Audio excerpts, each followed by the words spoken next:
Hello बच्चों, कैसे हो आप सब। आशा करते हैं कि आप खुश होंगे। आज का जो हमारा टॉपिक है वो है क्रॉस प्रोडक्ट वेक्टर। जो आपका चैप्टर चला हुआ है क्लास 11 फिजिक्स का, आज आप इसमें जो है क्रॉस प्रोडक्ट या वेक्टर प्रोडक्ट सीखने वाले हैं। क्रॉस प्रोडक्ट बोल लीजिए या फिर वेक्टर प्रोडक्ट, माने दोनों एक ही है, दोनों एक ही है, एक काम के दो नाम है। ठीक है जी। अब देखिए, मैं कहता हूँ यदि जैसे आपने ए वेक्टर और बी वेक्टर का क्या किया है, मल्टीप्लिकेशन किया है, और यदि इसका आंसर एक सी आया है, क्या आया है, सी आया है, और यहाँ पर ध्यान देने वाली बात क्या है, सी के ऊपर वेक्टर नहीं लगाया है हमने, माने ये क्या है, केवल स्केलर क्वांटिटी है, केवल मैग्नीट्यूड है। लेकिन अगर मैं क्या करता हूँ, ए वेक्टर और बी वेक्टर का अगर मैंने मल्टीप्लिकेशन किया है और इसका आंसर यदि क्या आया है, सी वेक्टर, अब की बार क्या आया है, अब की बार वेक्टर आया है, और पहले क्या था, केवल स्केलर था, केवल क्या था, मैग्नीट्यूड था। जिसमें केवल मैग्नीट्यूड होता है उन्हें क्या बोलते हैं हम, ऐसी क्वांटिटी को स्केलर क्वांटिटी बोलते हैं। माने स्केलर था और ये वेक्टर था, माने ये प्रोडक्ट कौन सा है, स्केलर प्रोडक्ट है, और ये कौन सा प्रोडक्ट है, वेक्टर प्रोडक्ट है। माने ए वेक्टर और बी वेक्टर का आप मल्टीप्लिकेशन करते हैं, एक बार क्या आता है, हो सकता है कि उसका आंसर क्या है, उसका आंसर जो है एक स्केलर आए, और हो सकता है उसका आंसर क्या है, वेक्टर आए। जब आंसर स्केलर आता है तो हम कहते हैं ए वेक्टर और बी वेक्टर के बीच में क्या हुआ है, डॉट हुआ है। और जब आंसर कैसा आता है, वेक्टर आता है, तो हम कहते हैं कि ए वेक्टर और बी वेक्टर के बीच में क्या हुआ है, क्रॉस हुआ है। ये आप पढ़ चुके हो, ये प्रीवियस लेक्चर में हमने आपको पढ़ा दिया है। स्केलर प्रोडक्ट या फिर डॉट प्रोडक्ट बोल सकते हैं इसको, या तो स्केलर प्रोडक्ट बोल लीजिए, स्केलर प्रोडक्ट, या फिर क्या बोल सकते हैं, या फिर डॉट प्रोडक्ट। ठीक है जी, डॉट प्रोडक्ट। लेकिन जो ये प्रोडक्ट है, जो एक वेक्टर आया है, इसको आप या तो क्रॉस प्रोडक्ट बोल सकते हैं क्योंकि क्रॉस करने से आया है, और या फिर इसको आपको क्या बोल सकते हैं, वेक्टर बोल सकते हैं, क्योंकि ये एक आंसर जो है वेक्टर मिला है। ठीक है जी। तो आप ये आज पढ़ने वाले हैं। इससे पहले हमारा जो खूबसूरत सा जो प्यारा सा चैनल है न्यूटन एकेडमी, आप इस पर बने रहिए, और मेरा नाम जो है बिट्टू चौधरी है। आप इस लेक्चर को ध्यान से देखेंगे, ध्यान से देखिए, आपके जो है क्रॉस प्रोडक्ट बिल्कुल समझ में आएगा, और आप जो है बिल्कुल इसके जो अच्छे क्वेश्चन है वे कर लेंगे। ठीक है जी। तो स्टार्ट करते हैं स्केलर प्रोडक्ट। तो आप पढ़ चुके हैं, और आज क्या पढ़ने वाले हैं, क्रॉस प्रोडक्ट।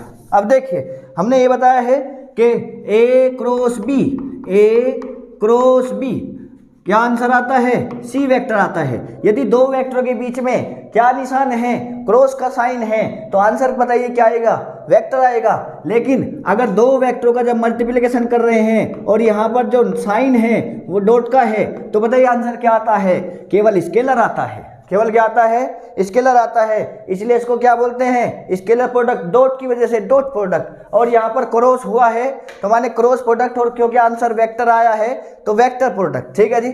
अब देखिए, अगर मैं कहता हूँ ये एक आंसर क्या मिला है आपको, वेक्टर मिला है, तो बताइए वेक्टर में क्या क्या होता है, एक तो मैग्नीट्यूड होता है, और क्या होता है, एक जो है उसकी डायरेक्शन होती है। तो magnitude into direction, magnitude into direction. और यहाँ पर क्या था, केवल यहाँ पर जो है मैग्नीट्यूड था। माने आपको जो है जब आंसर है एक वेक्टर सी मिला है तो इसका क्या चाहिएगा, एक तो मैग्नीट्यूड और एक डायरेक्शन।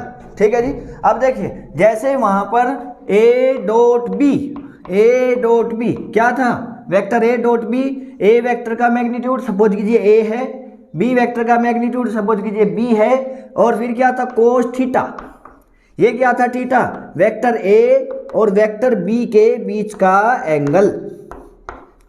ठीक है जी। और ये ए और बी क्या थे, वेक्टर ए की लेंथ और वेक्टर बी की लेंथ। लेंथ माने मैग्नीट्यूड, माने ए वेक्टर का मैग्नीट्यूड क्या होता है, ये होता है, बी वेक्टर का मैग्नीट्यूड क्या होता है, ये होता है, और हम इसको क्या लिख सकते हैं, बी लिख सकते हैं, और इसको क्या लिख सकते हैं, ए लिख सकते हैं। ये हमने यहाँ पर लिखा है, यानी कि क्या होता है, A vector dot B vector equal होता है A B cos theta, A B cos theta. लेकिन जब यहाँ पर ए क्रॉस बी का जब आप फॉर्मूला निकालते हैं, सपोज कीजिए ए वेक्टर ये है और बी वेक्टर ये है, ठीक है जी, और इनके बीच का एंगल थीटा है, और इसका मैग्नीट्यूड कितना है, ए वेक्टर का जो मैग्नीट्यूड है सपोज कीजिए वो ए है, माने इसकी लेंथ ए है, और इसकी लेंथ जो है बी वेक्टर के मैग्नीट्यूड की लेंथ सपोज कीजिए कितनी है, बी है।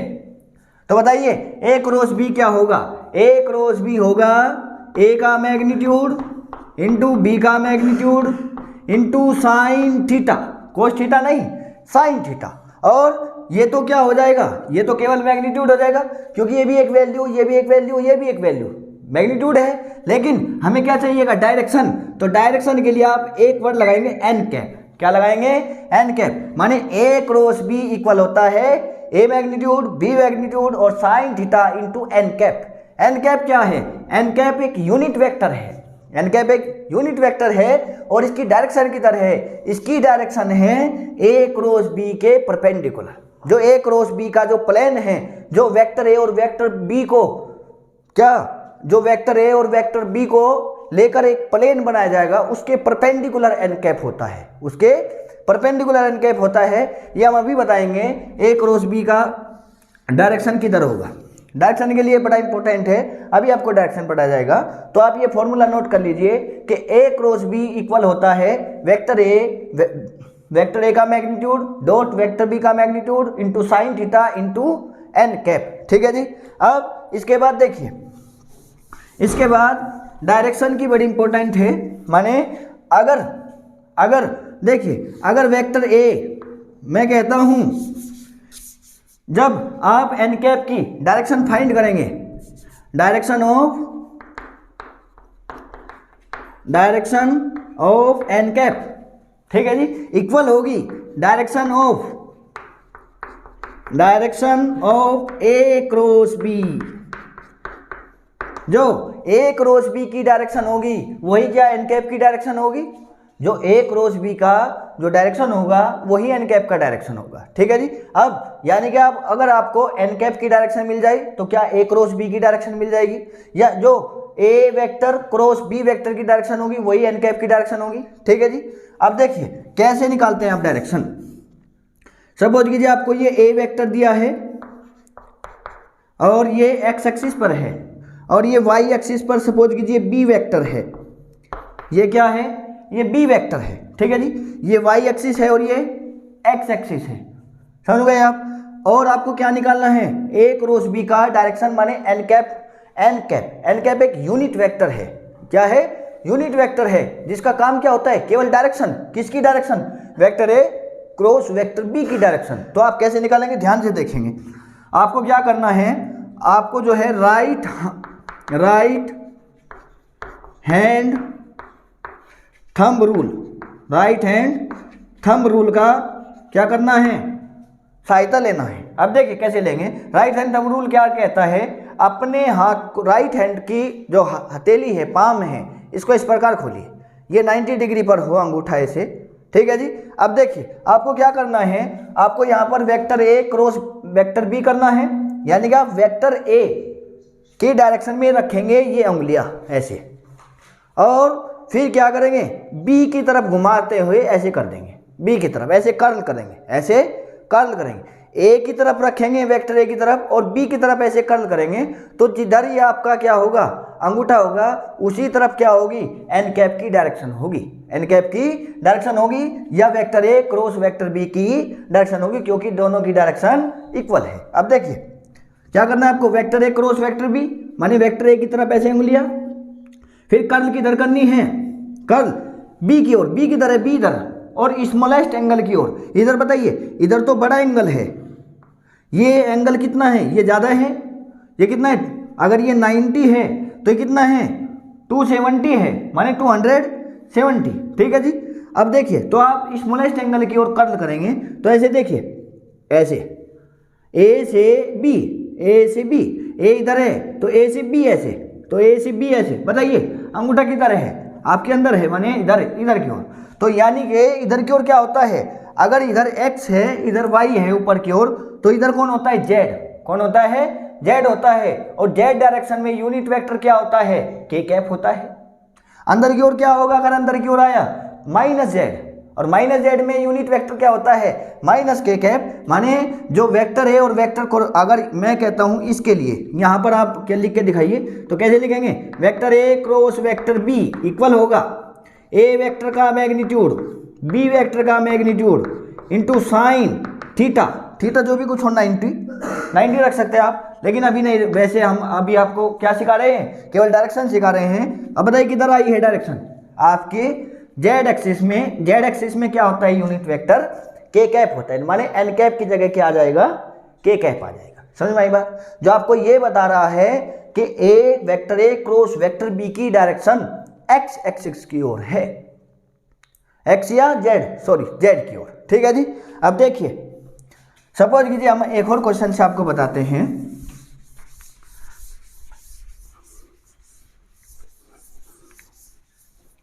मैं कहता हूं कि ये ए वेक्टर है और ए वेक्टर का मैग्नीट्यूड किधर है, ए वेक्टर का मैग्नीट्यूड जो है, आप केवल मैग्नीट्यूड लिख लीजिए कि ए वेक्टर का जो मैग्नीट्यूड है वो आपको दिया है 4 यूनिट। कितना दिया है, 4 यूनिट। और इधर जो है बी वेक्टर है और बी वेक्टर का जो मैग्नीट्यूड है वो दिया है, सपोज कीजिए आपको 2 यूनिट। कितना दिया है, 2 यूनिट। अब और इनके बीच में एंगल कितना है, 30 डिग्री।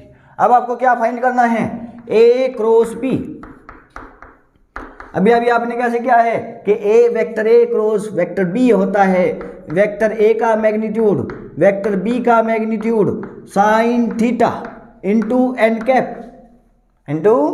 कैप। अगर ये एक्स एक्सिस है और ये वाई है तो बताइए क्या इधर जेड होगी, अंदर माइनस जेड होगी, इधर माइनस एक्स और इधर माइनस वाई। ठीक है, आप जानते हैं, देखिए X minus X, Y minus Y, बाहर जेड, अंदर माइनस जेड। ठीक है जी। अब देखिए आप क्या लिखेंगे, A cross B equal vector A का मैग्नीट्यूड कितना दिया है आपको 4, वेक्टर बी का मैग्नीट्यूड कितना दिया है 3 इंटू साइन थीटा, थीटा कितना दिया है, दोनों के बीच का एंगल 30 डिग्री इंटू, बताइए अब किसकी बात आई है, डायरेक्शन। तो डायरेक्शन के लिए बड़ा आसान है, हमने क्या बताया है, ए क्रॉस बी करना है तो वेक्टर ए की तरफ अंगुलियां रखिए और बी की ओर कर्ल कर दीजिए, घुमा दीजिए, तो जिधर क्या होगा, थंब होगा, थंब की ओर क्या होगी, ए क्रॉस बी की डायरेक्शन होगी। तो देखिए ऐसे रखेंगे एक्स की ओर और वाई इस पर घुमाएंगे। देखिए वेक्टर ए से बी, तो ए से बी ऐसे, ए से बी ऐसे नहीं, अगर ऐसे करेंगे तो अंदर आ जाएगी और ऐसे करेंगे तो बाहर, तो माने क्या आ जाएगा, के कैप।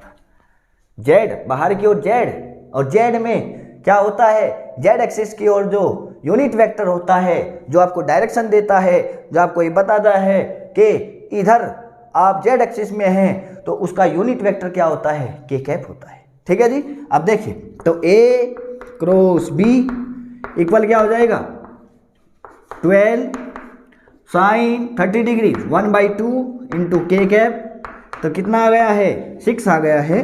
तो ए क्रॉस बी इक्वल हो जाएगा 6 के कैप।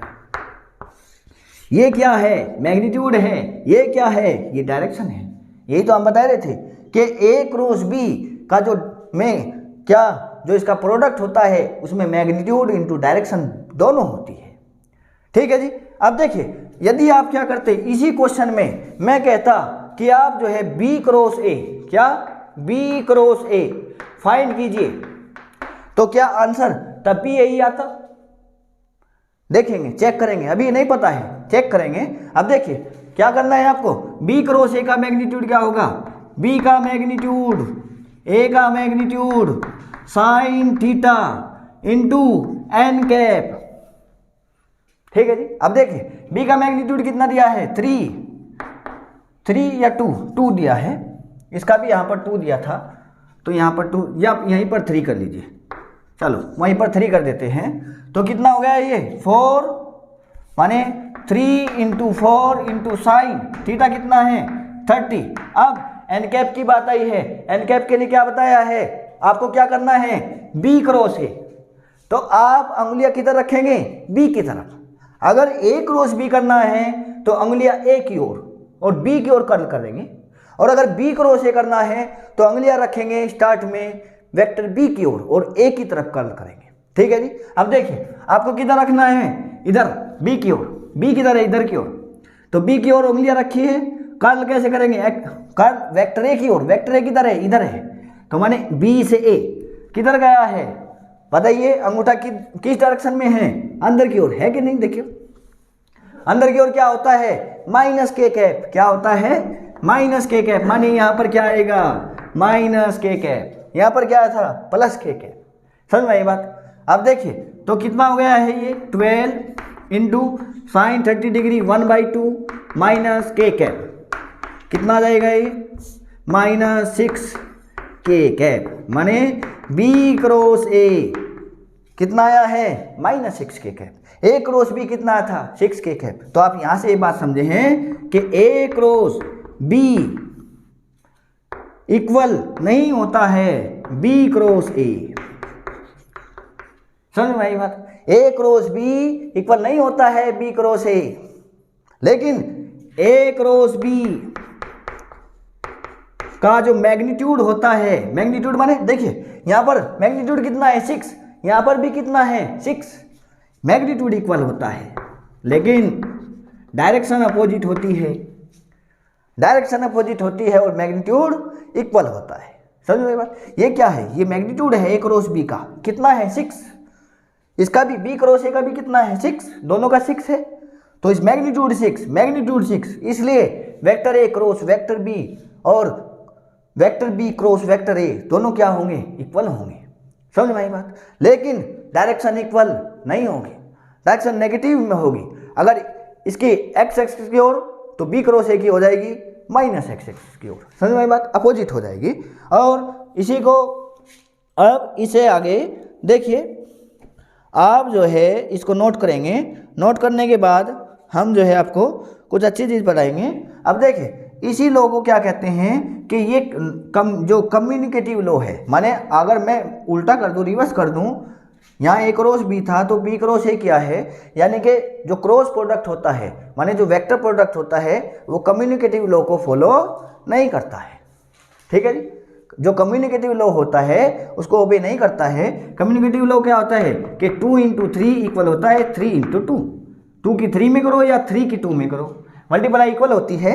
लेकिन क्रॉस प्रोडक्ट में या वेक्टर प्रोडक्ट में ऐसा नहीं होता है क्योंकि ये वेक्टर है, वेक्टर में डायरेक्शन होती है, और अगर डायरेक्शन है तो आप ऐसा कम्युनिकेटिव लॉ को लगा नहीं सकते, इसका मैग्नीट्यूड इक्वल होता है, डायरेक्शन इक्वल नहीं होती है। तो अभी के लिए काम के लिए दो फॉर्मूले, ये आप नहीं बोलेंगे कि दो वेक्टरों का जो क्रॉस प्रोडक्ट होता है वो होता है A B sine theta into N cap. ये यहाँ से लेकर यहाँ तक क्या है मैग्नीट्यूड है, और ये क्या है डायरेक्शन है। डायरेक्शन कैसे मिलेगी, by right hand thumb rule, ठीक है जी। अब इससे आगे देखिए, इसे आगे आप जो है आगे आप कुछ इसकी प्रॉपर्टी जो हमने बता दी है, अब कुछ स्पेशल केस इसके बता देते हैं। देखिए कैसे, इसे जब ये स्पेशल प्रॉपर्टी हम आपको बता देंगे तो इससे बाद में जो है हम आपको क्या बताएंगे कि जो कार्टेशियन फॉर्म होती है वेक्टर की, कार्टेशियन फॉर्म माने अगर जैसे आई कैप जे कैप और के कैप वाले, माने ए वेक्टर आपको दिया है आई कैप जे कैप और के कैप के टर्म में, और इसी प्रकार अगर बी वेक्टर दिया आपको आई कैप जे कैप और के कैप के टर्म में, तो आप उनका क्रॉस प्रोडक्ट कैसे करते हैं वो अभी हम सिखाएंगे।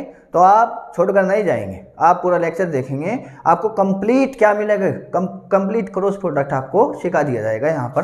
अब देखिए, अब इसके बाद में हेडिंग लगाइए कि सम इम्पोर्टेंट रिजल्ट। देखिए क्या है रिजल्ट, अगर दो वेक्टर, कोई भी दो वेक्टर अगर क्या हो वे पैरेलल हो, पहला तो पहला पॉइंट ये है कि अगर ये ए वेक्टर है और ये बी वेक्टर है और ये दोनों पैरेलल है, तो बताइए अगर पैरेलल होते हैं तो दोनों के बीच में एंगल कितना होता है 0 डिग्री। क्या होता है 0 डिग्री। माने इफ या तो आप vector A parallel vector B बोल लीजिए या थीटा इक्वल्स टू 0 डिग्री, तो क्या होता है दो वेक्टरों का क्रॉस प्रोडक्ट क्या होगा फिर बताइए। हम जानते हैं vector A cross vector B equal होता है वेक्टर ए का मैग्नीट्यूड, वेक्टर ए का मैग्नीट्यूड फिर वेक्टर बी का मैग्नीट्यूड इंटू साइन थीटा। ये मैग्नीट्यूड क्या होता है, अगर आप यूपी बोर्ड के या फिर हिंदी बोर्ड के विद्यार्थी हैं तो मैग्नीट्यूड का माने होता है मापांक, माने लेंथ, वेक्टर की लेंथ, लंबाई, वेक्टर की लंबाई।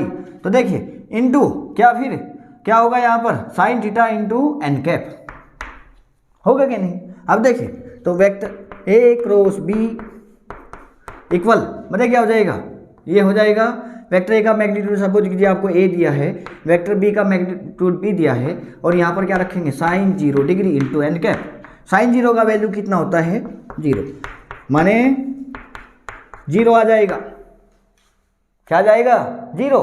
ठीक है जी, आप केवल मैग्नीट्यूड लिख लीजिए, डायरेक्शन भूल जाइए भी।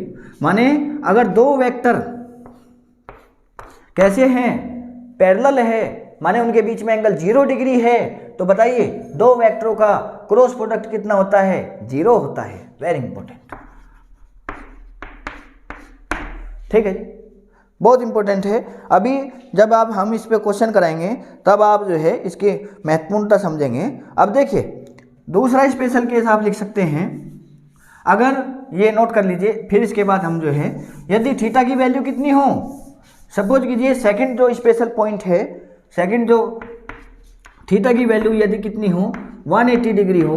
180 डिग्री माने क्या होता है, यदि वेक्टर ए एंटी पैरेलल क्या हो, वेक्टर ए एंटी पैरेलल हो, एंटी पैरेलल किसके, वेक्टर बी के। एंटी पैरेलल क्या होता है, तो इधर मैं इधर ऐसे, माने एक वेक्टर इधर तो बी वेक्टर अपोजिट डायरेक्शन, एक इधर तो एक इधर, ऐसा मत कर देना।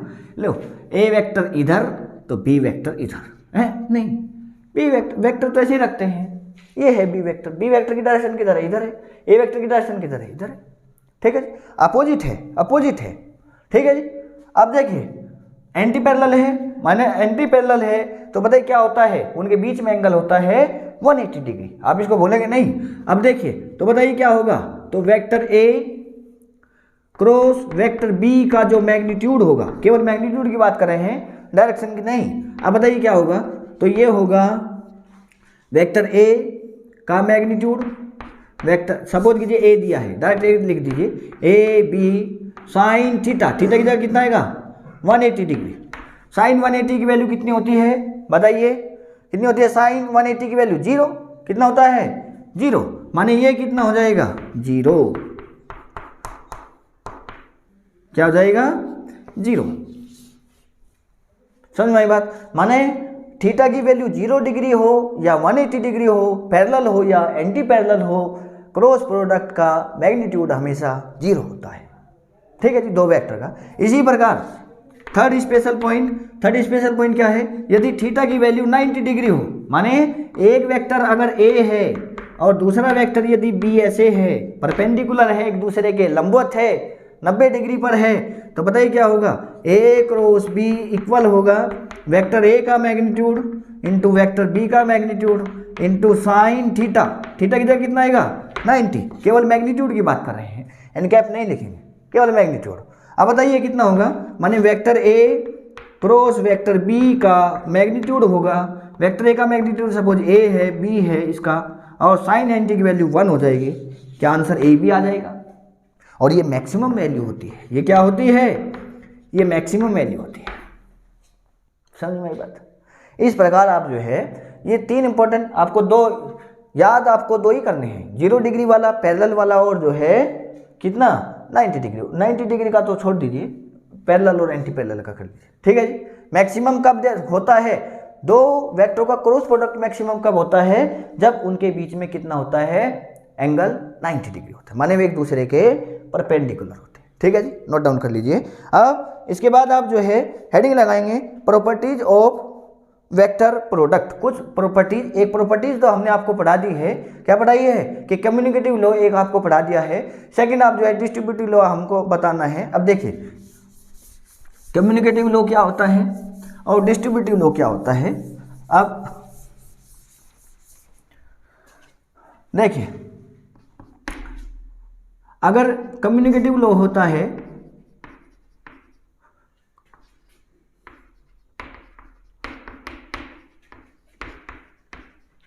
अगर देखिए सपोज कीजिए आप 2 की मल्टीप्लाई 3 में करते हैं तो आंसर कितना आता है 6 आता है। अगर आप 3 की 2 में करें तो भी आंसर क्या 6 आएगा। इसी को कहते हैं कम्युनिकेटिव लॉ। माने अगर आप ऑर्डर चेंज करते हैं क्रॉस का, यहाँ पर ऑर्डर क्या था 2 क्रॉस 3 और यहाँ पर ऑर्डर क्या है 3 क्रॉस 2, लेकिन वेक्टर में ऐसा नहीं है कि अगर A vector cross B vector आपने किया है तब भी answer B vector cross B vector, माने ऑर्डर रिवर्स करने पर ऐसा नहीं होता है। ठीक है जी, तो माने कम्युनिकेटिव लॉ को फॉलो नहीं करता है, ओबे नहीं करता है। सेकंड प्रॉपर्टी है distributive law. Distributive law, distributive law क्या होता है, देखिए आपने खूब सीखा है, कहीं पर लिखा है सपोज कीजिए 2 3 + 2 ऐसा। अब बताइए या तो 2 मेथड है 3 + 2 5 5 2 10 तो आंसर है। लेकिन डिस्ट्रीब्यूटिव लॉ क्या होता है, आप 2 की मल्टीप्लाई 3 में कीजिए 2 क्रॉस 3 प्लस फिर 2 की 2 क्रॉस 2, क्या आंसर तब भी 10 आएगा। ठीक है, इसी को बोलते हैं डिस्ट्रीब्यूटिव लॉ। माने डिस्ट्रीब्यूट किया हमने, 2 को डिस्ट्रीब्यूट किया इसमें भी और इसमें भी। इसी प्रकार अगर वेक्टर ए क्रॉस ऐसा लिखा है B vector plus C vector, तो वेक्टर ऐसे ए क्रॉस बी हो जाएगा, फिर प्लस ए क्रॉस सी हो जाएगा। इसी को बोलते हैं डिस्ट्रीब्यूटिव लॉ। माने वेक्टर में जब आप क्रॉस प्रोडक्ट करते हैं तब डिस्ट्रीब्यूटिव लॉ को फॉलो किया जाता है, माने ओबे किया जाता है, माना जाता है। ठीक है जी, लेकिन ऐसा नहीं है। अगर आपने क्या मैं कहता क्या आपने ऐसा लिख दिया है, अब देखिए यदि आप ऑर्डर चेंज कर देते कि आप क्या करते ए क्रॉस बी की बजाय बी क्रॉस ए लिख देते और यहाँ पर ए क्रॉस सी के बजाय सी क्रॉस ए लिख देते, तब गलत होता। आप ऑर्डर चेंज नहीं करेंगे, डिस्ट्रीब्यूट करेंगे पर लेकिन बगैर ऑर्डर चेंज किए। पहले ए है तो ए क्रॉस बी ही लिखेंगे, ऐसा नहीं ए ऐसे बी क्रॉस नहीं, ऐसे नहीं, ऑर्डर चेंज नहीं करना है। ठीक है, क्योंकि कम्युनिकेटिव लॉ यहाँ पर ओबे नहीं होता है। ठीक है जी, माना नहीं जाता है। अब इसके बाद आप जो है हेडिंग लगाएंगे कि cross product of orthogonal unit vector. Cross product of orthogonal unit vector. अब क्या होता है orthogonal unit vector? Sir orthogonal unit vector तो कभी सुना है शायद पिछली दुनिया में, माने क्रॉस हेडिंग लगाएंगे cross product of orthogonal unit vector. क्या होता है? बड़ा आसान है। ऑर्थोगोनल यूनिट वेक्टर होते हैं, देखिए ये हम आपको बता देते हैं। ऑर्थोगोनल यूनिट वेक्टर होते हैं आई कैप, जे कैप और के कैप। ठीक है जी, एक्स डायरेक्शन में यूनिट वेक्टर आई कैप, वाई डायरेक्शन में यूनिट वेक्टर जे कैप, जेड डायरेक्शन में यूनिट वेक्टर के कैप। ठीक है जी, अब आपको इन्हीं का ही मल्टीप्लिकेशन करना है। और कौन सा मल्टीप्लिकेशन? Cross product. कौन सा करना है?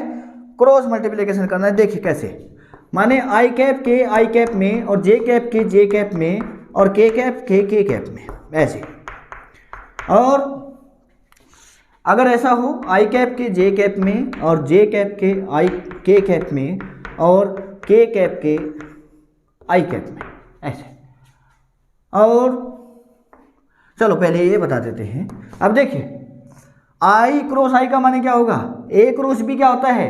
वेक्टर ए का मैग्नीट्यूड वेक्टर बी का magnitude into sine theta. Suppose कि आप मैग्नीट्यूड निकाल रहे हैं, केवल मैग्नीट्यूड, या फिर वो भी डायरेक्शन भी निकाल दें, कोई बात नहीं। आई कैप का मैग्नीट्यूड, फिर बी की जगह कौन लिखा है? ये भी ये लिखा है बी, और इनटू साइन थीटा। बताइए आई कैप के बीच का एंगल सेम सेम है, 0 डिग्री।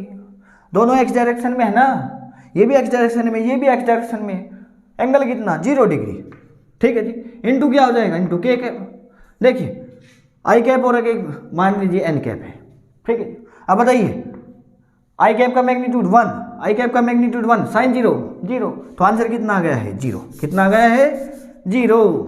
माने आई कैप क्रॉस आई कैप 0।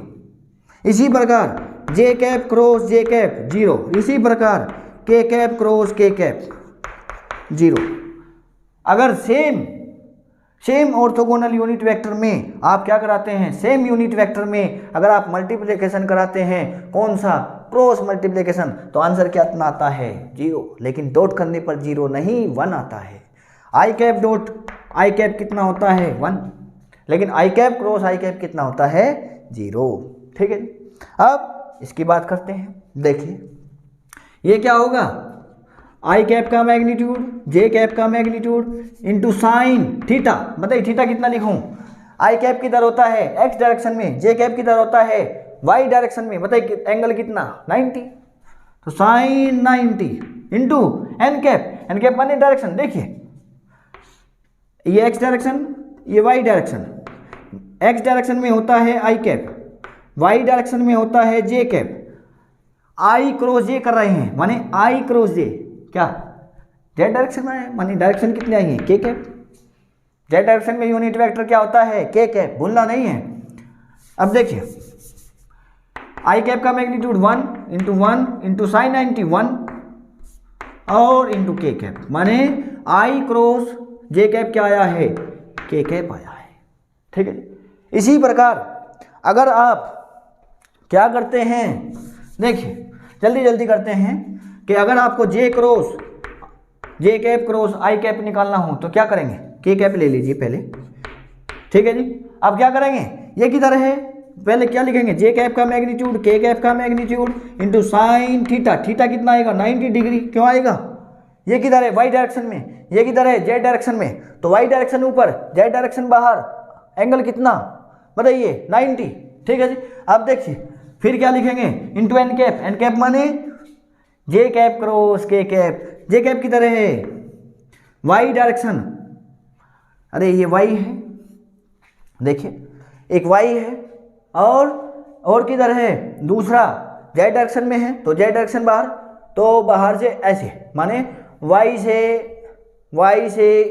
जेड, वाई से जेड, तो बताइए किधर आया है अंगूठा एक्स क्यों, माने क्या आ जाएगा आई कैप।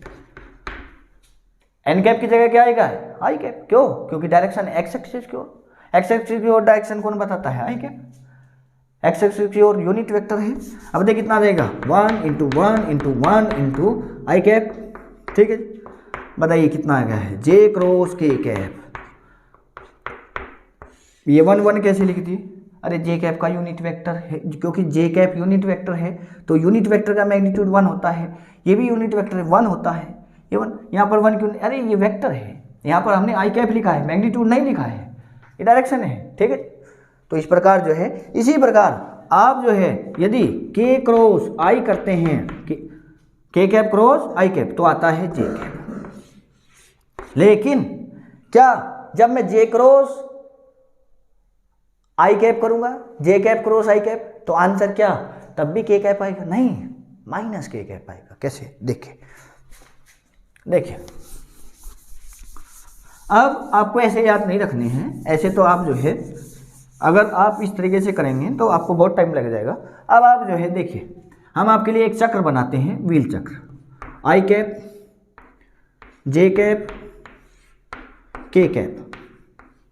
ठीक है जी, अब देखिए जब आप आई क्रॉस जे, आई से जे आप क्लॉकवाइज घूम रहे हैं, जब आप क्लॉकवाइज घूमेंगे तो आई क्रॉस जे आपने क्या है, तो आंसर के कैप आएगा। ठीक है, जब क्लॉकवाइज घूमेंगे तो आंसर पॉजिटिव आएगा और आई क्रॉस जे से के कैप आएगा।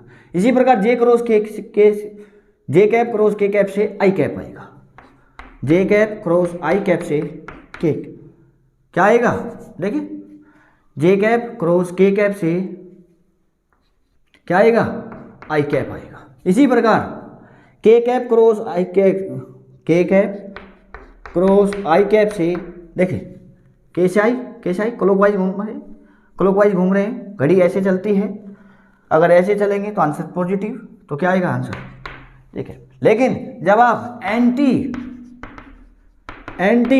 क्लॉकवाइज, अगर आप एंटी क्लॉकवाइज डायरेक्शन में चलेंगे, ठीक है पूरा लिख लीजिए, जैसे आई क्रॉस जे ने के।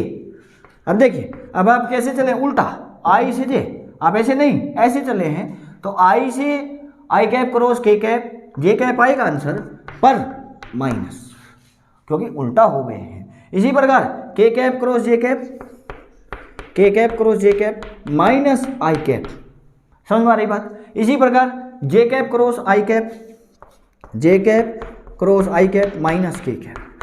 पॉजिटिव डायरेक्शन माने क्लॉकवाइज डायरेक्शन, क्लॉकवाइज में पॉजिटिव, एंटी क्लॉकवाइज में नेगेटिव। आई से जे से के से आई से जे से के, ऐसे। ठीक है जी। तो आप जो है ऐसे इसको नोट डाउन कर लेंगे। अब हम इसके बाद जो है आपको क्या पढ़ाने वाले हैं, अब हम आपको क्रॉस प्रोडक्ट सिखाने वाले हैं। किसका? ऑर्थोगोनल, माने आपको कार्टेशियन फॉर्म में दिया गया, तो हेडिंग लगाइए कार्टेशियन फॉर्म माने multiplication of vector in Cartesian form. और क्या करना है मल्टीप्लिकेशन में? Vector product. ठीक है जी। तो आपको क्या करना है? क्रॉस प्रोडक्ट करना है इन कार्टेशियन फॉर्म। कार्टेशियन फॉर्म माने देखो ए वेक्टर किस में? आई कैप जे कैप के कैप के टर्म में है। इसी प्रकार बी वेक्टर आपको आई कैप जे कैप के कैप के टर्म में। तो अगर ऐसे टर्म में दिया हो तो उसको बोलते हैं कार्टेशियन फॉर्म। ये कार्टेशियन फॉर्म ऑफ वेक्टर है किसका? ए। ये बी वेक्टर है इन कार्टेशियन फॉर्म में। ठीक है जी। अब आपको इनका क्या करना है? मल्टीप्लिकेशन करना है, माने क्रॉस प्रोडक्ट करना है। क्या करना है? Cross product. तो क्रॉस प्रोडक्ट के लिए आपको डिटरमाइनेंट आता होगा क्या? डिटरमाइनेंट। अब देखिए क्या होता है डिटरमाइनेंट। आप ये 12th क्लास में सीखेंगे। अगर आप 11th में ही हैं प्रॉपर, या आप नीट वगैरह की तैयारी कर रहे हैं तो आप पे आता होगा। लेकिन जब आप केवल प्रॉपर 11th में हैं तब हो सकता है किसी बच्चे पर आता हो, किसी से नहीं आता हो। तो हाँ, बड़ा आसान है। कैसे होता है देखिए, जैसे हम कहें यहाँ पर है A1 B1 और ऐसे लिख लीजिए A1 A2 A3, और यहाँ पर B1 B2 B3, और यहाँ पर C1 C2 C3। ये 3 वाला होता है 3 क्रॉस 3 का। ये ऐसा क्या है? ऐसा डिटरमाइनेट है जिसमें 3 रो है और 3 ही कॉलम है। रो होती है ये पड़ी हुई लाइन, तो देखो 1 2 3, और कॉलम होता है 1 2 3। ठीक है जी। ऐसे जो है ये डिटरमाइनेट होता है। तो ये इसका ऑर्डर है 3 क्रॉस 3 का, 3 क्रॉस 3 का। और 2 क्रॉस 2 का कैसे होता है देखिए, जैसे A1 A2 B1 B2। अब ये 2 क्रॉस 2 का है, देखो 2 1 2 1 2, 2 ही पड़ी लाइन है, 2 ही खड़ी लाइन है। पड़ी लाइन को बोलते हैं रो, और खड़ी लाइन को जो देखो ये ऐसे, इनको बोलते हैं कॉलम। तो इसमें 2 कॉलम है और 2 ही रो है। ठीक है जी। रो माने ये और कॉलम माने ये। ठीक है जी। अब देखिए अगर आपको 2 का सोल्व करना है तो कैसे करते हैं? देखो ऐसे, इसकी मल्टीप्लाई इसमें और इसकी इसमें, माने ऐसे। ठीक है जी। अब देखिए क्या हो जाएगा, A1 B2 माइनस, फिर माइनस का निशान लगाते हैं बीच में, और A2 B1, ऐसे। ये इसका आंसर आ जाएगा। ठीक है जी। इसको सोल्व करने से पहले ही सीखिए। अब इसके देखिए 3 क्रॉस 3 का कैसे करते हैं। 3 क्रॉस 3 के लिए सबसे पहले हम, अगर 3 क्रॉस 3 का आया है तो यहाँ पर लिखते हैं प्लस माइनस प्लस अपनी तरफ से। ठीक है जी। Plus minus plus. अब क्या करेंगे? अब जो है पहले पकड़ेंगे A1 को। ठीक है जी। जैसे A1 को पकड़ते हैं तो A1 के सामने कौन है? A2 A3, और इधर कौन है? B1 C1, माने इधर और इधर, ये ऐसे और ऐसे, इन पर हाथ रख लीजिए। तो क्या दिखाई दे रहा है आपको? B2 C3 और B3 C2। तो इसकी क्रॉस कराइए ऐसे, जैसे आपने 2 का सोल्व किया है। तो ये क्या हो जाएगा? B2 C3 minus C2 A3 हो जाएगा कि नहीं? तो ये हो जाएगा B2 C3 minus C2 B3। ठीक है जी। अब हो गया है A1 को लेकर, फिर A2 को करना है। A2 के आगे कौन सा चिन्ह है? माइनस, तो माइनस A2। ये प्लस माइनस हमने लिखे हैं। ठीक है जी। अब देखिए A2 के लिए फिर क्या करेंगे? इसको, इसके सामने वाला इसको भूल जाइए, इसको भूल जाइए। तो क्या दिखाई देगा जब आप इसको भूल जाएंगे इनको? तो क्या बचेगा? B1 C3 और B3 C1, ऐसे तो बचेगा B1 C3 B3 C1। ठीक है जी। ऐसे, पहले ऐसे फिर ऐसे, हमेशा पहले ऐसे। तो देखिए पहले ऐसे कराएंगे तो B1 C3, तो ये हो जाएगा B1 C3 minus B1 C3 minus, और क्या था? B3 C1, यहाँ पर लिख दे B3 C1, फिर प्लस, किसका नंबर आया है? A3 के लिए देखिए, इसको भूल जाइए, इसको भूल जाइए, ऐसे भूल जाइए इसको। अब क्या बचा है? B1 C2, तो पहले ऐसे B1 की C2 में और माइनस B2C1। ठीक है, तो ऐसे डिटर्मिनेंट 3x3 ऑर्डर का जो होता है वो ऐसे सोल्व होता है। समझ में ये बात। अब फिर इसको नोट कर लीजिए। अब इसके बाद जो है हम ये बताते हैं, अगर आपको क्या करना है, ये दो वेक्टर आपको गिवन है और आपको फाइंड करना है, फाइंड कीजिए क्या करना है, A vector cross B vector. तो बड़ा आसान है, देखिए कैसे। आप लिखेंगे पहले ये क्या होते हैं सर, ये दो डंडे क्या होते हैं, ये डिटरमिनेंट के साइन होते हैं। ठीक है, ठीक है जी। जैसे आप देखिए, तो पहले आप लिखेंगे आई कैप, जे कैप, के कैप, आई कैप, जे कैप, के कैप। ठीक है, लिख दिया पहले। फिर ए वेक्टर क्रॉस बी वेक्टर करना है, तो पहले ए वेक्टर है, तो ए वेक्टर को देखिए, आई कैप की मल्टीप्लाई कौन है, A1, तो यहाँ पर लिखिए A1 आई कैप के नीचे, फिर A2 के नीचे जे कैप के कौन, A2, तो यहाँ पर लिखिए A2, फिर A3। समझ में आई बात। इसी प्रकार वेक्टर बी का क्रॉस, माने वेक्टर बी, आपकी बार वेक्टर बी का नंबर, तो आई कैप के कौन, B1, फिर B2, फिर C, B1, B2, B3। ठीक है जी, ऐसे लिख लेंगे, पहला आई कैप, जे कैप, के कैप, फिर A1, A2, A3, माने इधर ए वेक्टर ए में A1, A2, A3, B1, B2, B3, ऐसे लिख लेंगे। अब देखिए, अब बड़ा आसान है, अब कुछ नहीं है। क्या बताया पहले, प्लस माइनस प्लस, पहला स्टेप। इसके ऊपर कौन सा चिन्ह है, प्लस, माने आई कैप प्लस का लिखेंगे आगे। ठीक है जी। अब देखिए, इसको भूल जाइए, इसको भूल जाइए, तो A2, B3, A2, B3 minus B3, वो sorry A3, B2, A3, B2 हो गया है क्वेश्चन 1। फिर माइनस जे कैप, पहले प्लस माइनस प्लस, ऐसे जे कैप। ठीक है जी। अब देखिए, इसको भूल जाइए, इसको भूल जाइए, क्योंकि जे कैप लिखा है तो इसके सामने वाला ये और ये भूल जाइए इनको। तो A1, B3, A1, B3, पहले ऐसे, फिर ऐसे, B1, A3 minus B1, A3, B1, A3। अब प्लस के कैप, पहले प्लस माइनस प्लस, ऐसे के कैप के, देखो इसको भूल जाइए, इसको, तो बचा कौन है, A1, B2, A1, B2 minus B1, A2, B1, A2। समझ में आई बात, बड़ा आसान है। अब डिटरमाइंट को सोल्व करना सीखिए। हमने आपको दो क्वेश्चन से बता दिया है, 2x2 का भी बताया है और 3x3 ऑर्डर का भी बताया है। ठीक है जी, तो आप इसको नोट डाउन कर लेंगे। इस प्रकार जो है आपका आंसर क्या आ जाएगा, A×B आपको मिल जाएगा। ये क्या होगा, ये A×B के इक्वल होगा। ठीक है जी। अब एक क्वेश्चन से समझाते हैं, नोट कीजिए, इसको नोट कीजिए, नोट कीजिए, लो। अब देखिए, जैसे आपको क्वेश्चन दिया है,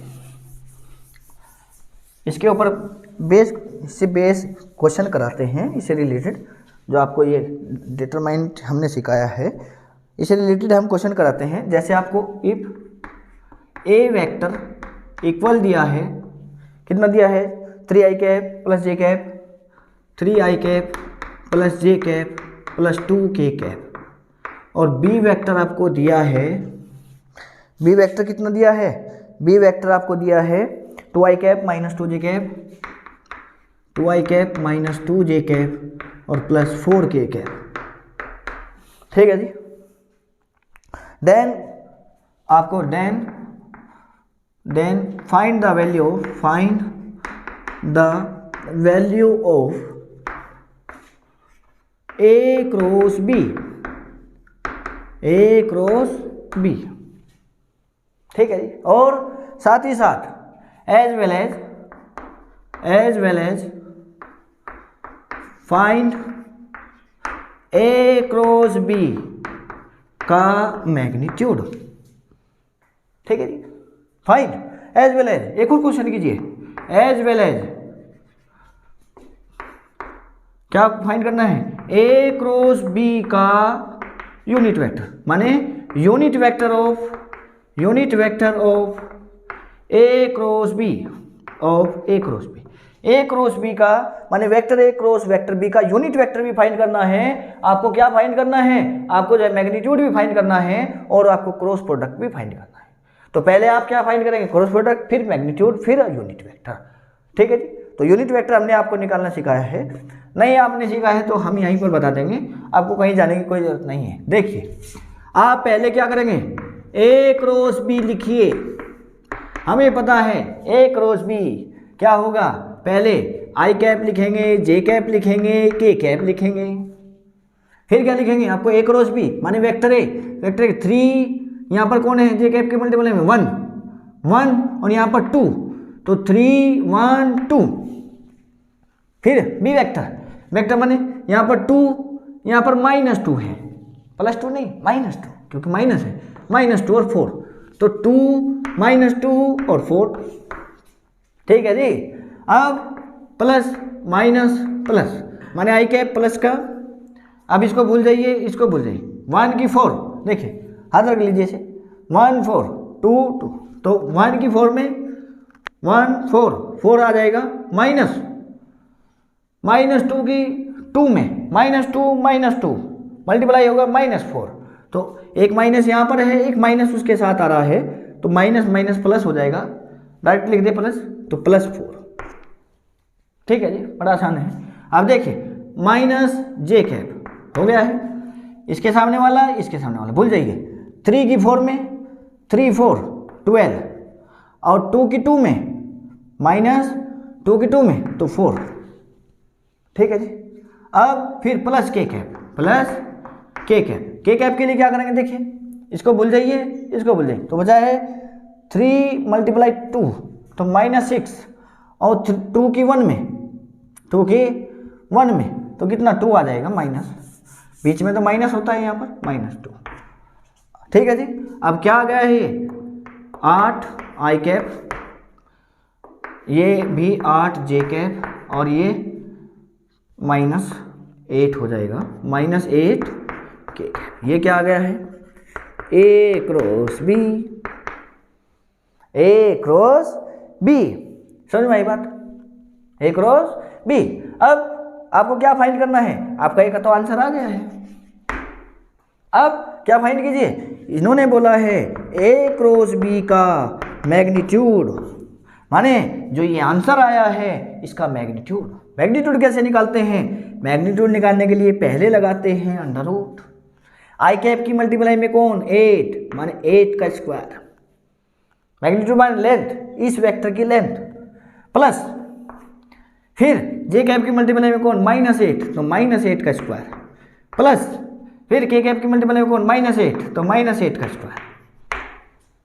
समझ में आ रही बात। अब देखिए 8 का स्क्वायर माइनस का स्क्वायर प्लस हो जाएगा, यू भी प्लस हो जाएगा, माने 8 स्क्वायर ही है, तो 8 स्क्वायर कितना हो गया 3 स्क्वायर, तो ये हो गया 3 स्क्वायर, इसके रूट माने 8 स्क्वायर रूट से बाहर आ जाएगा, माने 8 आएगा और √3 रह जाएगा, माने ए क्रॉस बी का मैग्नीट्यूड कितना आ गया है, यूनिट, ये आ गया है। अब बात किसकी रही है, यूनिट वेक्टर। यूनिट वेक्टर के लिए जिसका भी आपको यूनिट वेक्टर निकालना हो उसके लिए क्या कीजिए, उस वेक्टर में डिवाइड कर दीजिए उसके मैग्नीट्यूड से। ठीक है जी। तो आपको क्या निकालना है, ए क्रॉस बी का यूनिट वेक्टर, सपोज कीजिए डी वेक्टर है, इक्वल लिख लीजिए वैसे ही डी वेक्टर। तो बताइए आपको क्या निकालना है, डी का ये यूनिट वेक्टर। यूनिट वेक्टर में क्या होता है, कैप लगता है ऊपर, वेक्टर नहीं कैप, टोपी कैप। ठीक है जी। आपने कैप पहनाया है, आपने इसको डी वेक्टर मान लिया है, तो बताइए इस वेक्टर में, डी वेक्टर में डिवाइड होगा डी वेक्टर का मैग्नीट्यूड। डी वेक्टर कितना है, डी वेक्टर आपने इसको माना है, माने 8 आई कैप -8 जे कैप -8 के कैप अपॉन इसका मैग्नीट्यूड कितना है 8√3, आंसर 8√3। 8 से 8 कॉमन लेके 8 से 8 मर जाएगा तो 1 को। ठीक है जी, आंसर आप लिख लेंगे, इससे आगे आप सोल्व कर लेंगे। समझ में आ रही बात। तो आप इस प्रकार जो है कर सकते हैं। समझ में आई बात, नोट कीजिए। अब इसके आगे जो है, अब देखिए हम आपको एक और इम्पोर्टेंट पॉइंट बताते हैं। अगर आपको ये नोट कीजिए, नोट कीजिए। अब इसके बाद देखिए, सपोज कीजिए आपको क्या करना है,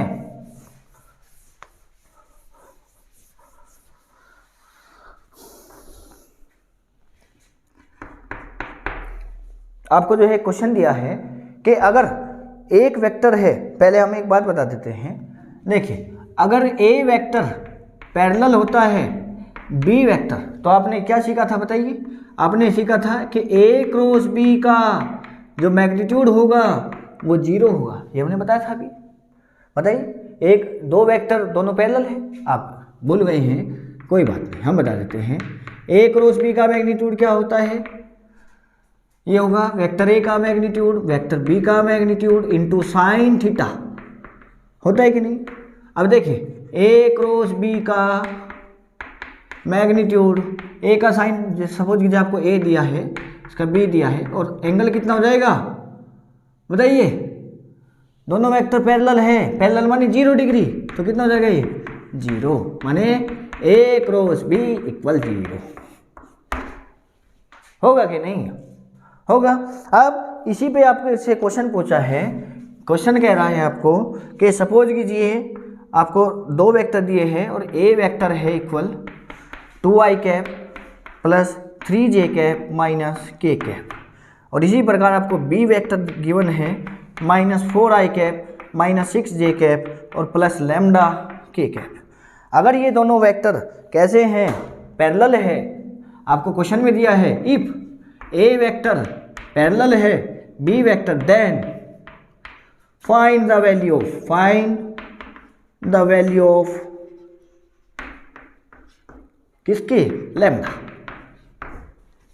अगर ये दोनों वेक्टर क्या है? पैरेलल है, तो आप लैम्डा की वैल्यू फाइंड कीजिए। हमें पता है अगर दो वेक्टर पैरेलल होते हैं तो vector A cross vector B का मैग्नीट्यूड कितना होता है? 0। कितना होता है? 0 होता है। अब बताइए आप क्या करेंगे? आप करेंगे ए क्रॉस बी का मैग्नीट्यूड कर देंगे 0। क्यों? क्योंकि दोनों का क्या है? दोनों पैरेलल है। ठीक है जी। अब आप जानते हैं ए क्रॉस बी कैसे होता है, आपने सीखा है। पहले आप ए क्रॉस बी फाइंड कीजिए। ए क्रॉस बी क्या होगा बताइए? ये होगा sir I cap J cap के कैप, यहाँ पर 2 3 -1 2 3 -1। ठीक है जी। इसी प्रकार -4 -6 लैम्डा, -4 -6 लैम्डा अभी बताया है, करिए। तो ए क्रॉस बी यहीं पर लिख दीजिए। ए क्रॉस बी, ए दिख रहा है आपको? ए क्रॉस बी वेक्टर इक्वल क्या होगा? आई कैप, इसको भूल जाइए, इसको भूल जाइए, तो 3 लैम्डा माइनस, ये देखिए यहाँ पर माइनस, अब -6 की मल्टीप्लाई -1 में तो 6 आ जाएगा, फिर प्लस जे कैप, जल्दी जल्दी कीजिए आप सर, इसको भूल जाइए, इसको भूल जाइए, तो 2 की लैम्डा में 2 लैम्डा, और -4 की -1 में करेंगे तो कितना आएगा? ये 4 आ जाएगा, और फिर प्लस के कैप, के कैप के लिए आप इसको भूल जाइए, इसको भूल जाइए, तो 2 की 6 में -12 -4 की +3 में तो -12, तो एक माइनस वो आ रहा है 12 हो जाएगा, 12 -12 0 हो जाएगा, तो ये तो 0 हो गया है। तो कितना बचा है? केवल ए क्रॉस बी इक्वल बचा है, बताइए कितना? 3 लैम्डा -6, 3 लैम्डा -6 और into i cap plus 2 lambda -4, 2 lambda -4 into j cap. ठीक है, आपने एक क्रॉस बी निकाल लिया है। अब आप क्या करने वाले हैं? ए क्रॉस बी का मैग्नीट्यूड 0 करने वाले हैं। कीजिए, तो ए क्रॉस बी का मैग्नीट्यूड को आपको करना है 0। मैग्नीट्यूड कैसे निकालते हैं? आप लगाते हैं अंडर रूट, आई कैप की मल्टीप्लाई में कौन? 3 लैम्डा -6 का होल स्क्वायर प्लस इसकी कौन? 2 लैम्डा -4 का स्क्वायर इक्वल कर देंगे 0। के कैप तो है ही नहीं। ठीक है जी, बहुत साइड स्क्वायर करेंगे, इसका अंडर रूट भाग जाएगा 0 में, तो ये बच जाएगा 3 लैम्डा -6 का होल स्क्वायर और 2 लैम्डा -4 का होल स्क्वायर। इसका होल स्क्वायर खोल दीजिए साथ साथ, खोल दीजिए, या आप जो है ये हो जाएगा 3 लैम्डा माइनस 6 का होल स्क्वायर और प्लस 2 लैम्डा माइनस 4 का होल स्क्वायर इक्वल 0। ठीक है जी। अब आप इसको उधर ले जाइए तो ये हो जाएगा 3 लैम्डा माइनस 6 का होल स्क्वायर और इक्वल हो जाएगा 2 लैम्डा माइनस 4 का होल स्क्वायर माइनस। ठीक है जी, क्या हो जाएगा माइनस, माने 2 स्क्वायर। ठीक है जी। अब ये इसका स्क्वायर प्लस इसका स्क्वायर क्या है, 0 है। ठीक है जी। अब देखिए यहाँ से आप क्या सीखेंगे, ये रफ कर दें, ये इतना रफ कर दे, इतना नोट कर लीजिए आप जब हम आपको बता देते हैं, या फिर यहाँ पर बता दें। चलो इसको रफ कर लीजिए, इसको जो है नोट कर लीजिए आप यहाँ तक, इसको उधर ले आइए, इसको उठाकर रखिए, रखेंगे आप, इसको उधर मत लेकर जाइए, अभी यहीं रखिए। अब इसको उठाकर रखिए, आप रखने वाले हैं 3 लैम्डा माइनस 6 का होल स्क्वायर और प्लस 2 लैम्डा माइनस 4 का होल स्क्वायर इक्वल 0। अब देखिए ये स्क्वायर इसका स्क्वायर, माने ये भी पॉजिटिव वैल्यू ये भी पॉजिटिव वैल्यू, किसी भी देखो अगर आप -2 का स्क्वायर करते हैं कितना आंसर आता है 4, माइनस का भी स्क्वायर करते तब भी 4 आता है ना पॉजिटिव, और 2 का स्क्वायर करते हैं तब भी 4, माने ये भी पॉजिटिव ये भी पॉजिटिव। अगर अंदर कुछ भी हो माइनस हो पर स्क्वायर की वजह से पॉजिटिव, तो ये पॉजिटिव ये पॉजिटिव, 2 पॉजिटिव वैल्यू जुड़कर क्या 0 आ सकता है। यस, कब, जब वे दोनों ही 0 हो, क्योंकि 0 का स्क्वायर प्लस 0 का स्क्वायर कितना होगा 1 होगा, वो 0 होगा, सॉरी कितना होगा 0। लेकिन अगर इसकी जगह कुछ भी हुआ 0 को छोड़कर, आंसर 0 आने वाला नहीं है। इसका मतलब ये दोनों ही 0 है, माने 3 लैम्डा माइनस 6 का स्क्वायर इक्वल 0 है। ये 3 लैम्डा माइनस 6 इक्वल टू 0, तो यहाँ से 3 लैम्डा इक्वल 6, तो 3 2 जा 6, माने लैम्डा की वैल्यू कितने आ गई है 2। इसी प्रकार से भी इतनी आएगी 2 lambda minus 4 equal 0, 2 lambda equal to 4, तो lambda equal to 2, lambda equal to 2। ठीक है जी। अब इससे आगे जो है इसमें क्या बचा है, क्रॉस प्रोडक्ट में जैसे आपको क्या निकालना हो, एरिया निकालना हो, किसका, ट्राइंगल का, पैरेललोग्राम का एरिया। ठीक है जी, और ट्रिपेजियम का, माने ऐसे जो है कुछ एरिया बचे हैं, हम एरिया आपको निकालना सिखाएंगे। ये नेक्स्ट लेक्चर में आएगा, जो इसका क्या होगा एरिया, जब आप ट्राइंगल का एरिया पैरेललोग्राम का एरिया फाइंड करेंगे, एरिया से रिलेटेड जो क्रॉस प्रोडक्ट में क्वेश्चन हैं वे क्या आएंगे, वे जो है नेक्स्ट लेक्चर में आएंगे। तो इसके लिए आप जो है इस लेक्चर में पढ़ाई करते रहिए, और आप इसको डिटरमिनेंट को सोल्व करना सीखिए। हमने आपको क्रॉस प्रोडक्ट पढ़ा दिया है फुल, अब आप जो है इसके एरिया संबंधित क्वेश्चन बचे हैं रिलेटेड टू एरिया भी हम आपको कराएंगे, यह हमारा वादा है। और आप पढ़ते रहिए। बाय बाय, धन्यवाद।